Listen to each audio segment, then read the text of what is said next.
Chegni. Ago mos to mokwongo amoso nyikwa Ramogi no yawre uru kendo akaw thuolo ni mar gomos ne jonyakawa manye oyudo masira mad Nyasaye ochunygi. To kwa weche ODM to asiro paro ma jowa wacho nikech Jubilee ni 2022 nyocha wan kode e ot achiel. To ka wan kode ot achiel to pare ni ker ma en jatend Jubilee ema nyocha ni kodwa. To ka nyocha tame miyo baba telo ka en ker, to ere kako dhi miyo watelo sama koro en oko, en opposition leader, be en a common man like me. Nyiso nang'o odwa no wuondwa. Tang'eyo kinono siasa ni mos.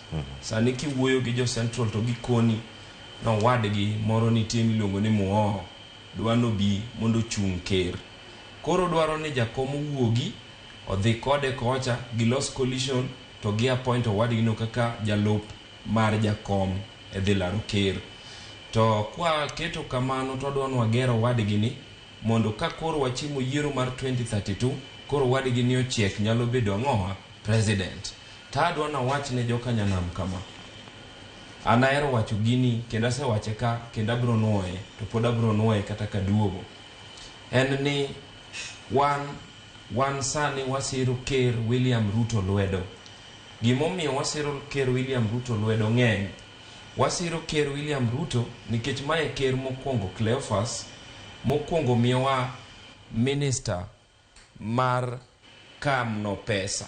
Pok no miwaga nyaka ne Kenya nyuol. To mae ker mokwongo miyowa minister mar energy. Gima dwana kwa jotendwa en ni kikwariti ni kere mamondo dik jitich. Kikwariti ni kere mamondo koro chako kel projects gi gwenge. Giring ng'wech. Opio wanda yoda neno ka stima wuothe gwenge. Ino mano pod mana paro tangi mede kanyo kidhi nyime. Nikech penjo manya donjo kata ka sani ero jatend piny Kenya William Ruto osechiwo lemo machalo kamagi. Piny luo eri wacho nigi finance nigi energy nigi Opio Wandayi nigi Mbadi. Konyo jaluo gang'o. Emomiyo wacho ing'eni ka wan gi lemo gi to nego bed ni gikonyo jopiny gi ng'ama oket kanyo no mondo ting'e jopiny. Manyiso nang'o Opio Wandayi en expert mowuok e ODM. Onego bed ni koro dhi e gwenge to kelonwa gimiluongo ni last mile connection. Last mile connection onego bed ni sano setimo feasibility study ong'eyo nang'o gwenge mage madwaro stima. To gwenge mage motweyo stima ma pod onge gik monego keti onego bed ni waketo negi ok ng'adi. Kwa duogo kuom Mbadi to onego bed ni wang'ni otimnwa location moro kaka jogi betimoga mondo kel development e gweng'. Tadieri kata king'iyo Cleo ng'ama ja fuambo kiwuothe gwenge tiyudo kaka wuono e gwenge wantiere development moko manenore. Kech sani kidonjo kata mana Homa Bay nyaneno picha moro ka Senator ma Kakamega nyo keto. Ing'eni king'iyo picha cha ka ok ing'iye maber tinyalo paro ni ng'acha riambo picha cha ni mana loka. Tiyudo ka dier nitiere change manie Homa Bay. En mana ni gimori wuoye ka mar devolution awinje. Devolution problem ma wan go en achiel. En ni wabunge kata jo siasa wakao mwamiyo power moro man malo. Omiyo kidwaro professionals to gine professionals. Kidwaro jo siasa gine jo siasa. Kidwaro jo kanisa gine jo kanisa. To ka wachopo makoro wadwa wacho ni ja siasa go siasa, jo professional o team professionals to wadhi konyo gwenge wa.